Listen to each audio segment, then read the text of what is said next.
YCP fourth లిస్టుపై కసరత్తు కొనసాగుతోంది. Tadepalli camp కార్యాలయానికి ఎమ్మెల్యేలు క్యూ కట్టారు. క్యాంప్ ఆఫీస్ కు మంత్రి అంబటి రాంబాబు, బియ్యపు మధుసూదన్ రెడ్డితో పాటు పిన్నెల్లి రామకృష్ణారెడ్డి, మానుగుంట మహిదర్ రెడ్డి వెళ్లారు. ఉమ్మడి ప్రకాశం జిల్లాలో పలు నియోజకవర్గాల పార్టీ ఇన్ఛార్జీల మార్పులపై సీఎం జగన్ కసరత్తు చేస్తున్నారు. మార్కాపురం ఎమ్మెల్యే నాగార్జునరెడ్డి, బుర్ర మధుసూదన్ యాదవ్లతో సీఎం జగన్ చర్చించారు.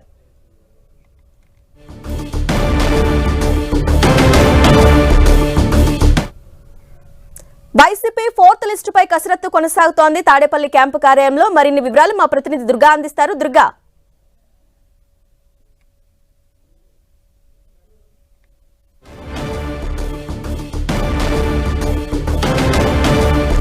వైసీపీ ఫోర్త్ లిస్టుపై కసరత్తు కొనసాగుతోంది. తాడేపల్లి క్యాంపు కార్యాలయానికి ఎమ్మెల్యేలు క్యూ కట్టారు.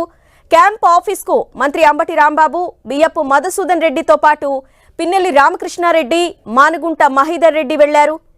ఇదే అంశంపై మరిన్ని వివరాలు మా ప్రతినిధి దుర్గా అందిస్తారు. దుర్గా,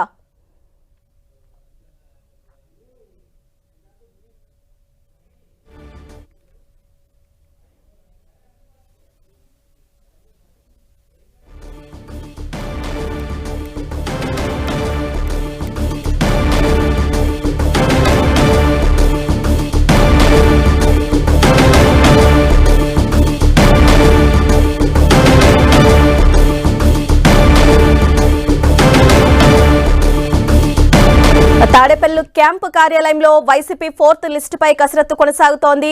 ఇప్పటికే పలువురు ముఖ్య నేతలు అక్కడికి చేరుకున్నారు. మంత్రి అంబటి రాంబాబు, బియ్యపు మధుసూదన్ రెడ్డితో పాటు పిన్నెల్లి రామకృష్ణారెడ్డి, మానుగుంట మహిదర్ రెడ్డి అక్కడికి చేరుకున్నారు. ఈ నేపథ్యంలోనే ఉమ్మడి ప్రకాశం జిల్లాలో పలు నియోజకవర్గాల పార్టీ ఇన్ఛార్జీల మార్పులపై సీఎం జగన్ కసరత్తు చేస్తున్నట్లు తెలుస్తోంది. మార్కాపురం ఎమ్మెల్యే నాగార్జునరెడ్డి, బుర్ర మధుసూదన్ యాదవ్లతో సీఎం జగన్ ఇప్పటికే చర్చలు జరిపినట్టుగా తెలుస్తోంది. మార్కాపురం ఇన్ఛార్జిగా త్వరలోనే దీనికి సంబంధించి ఒక నిర్ణయం తీసుకున్నట్లుగా తెలుస్తోంది. 4వ జాబితా అయితే ఉత్కంఠ రేపుతోంది. ఎప్పుడు విడుదల చేస్తారు అనే దానిపై, ఈసారి ఎవరెవరికి ఛాన్స్ ఉంది, ఎవరెవరి ఇన్ఛార్జీల మార్పు చేర్పులు ఉన్న దానిపై క్యాంపు కార్యాలయంలో సీఎం జగన్ చర్చలు జరుపుతున్నట్లుగా తెలుస్తోంది.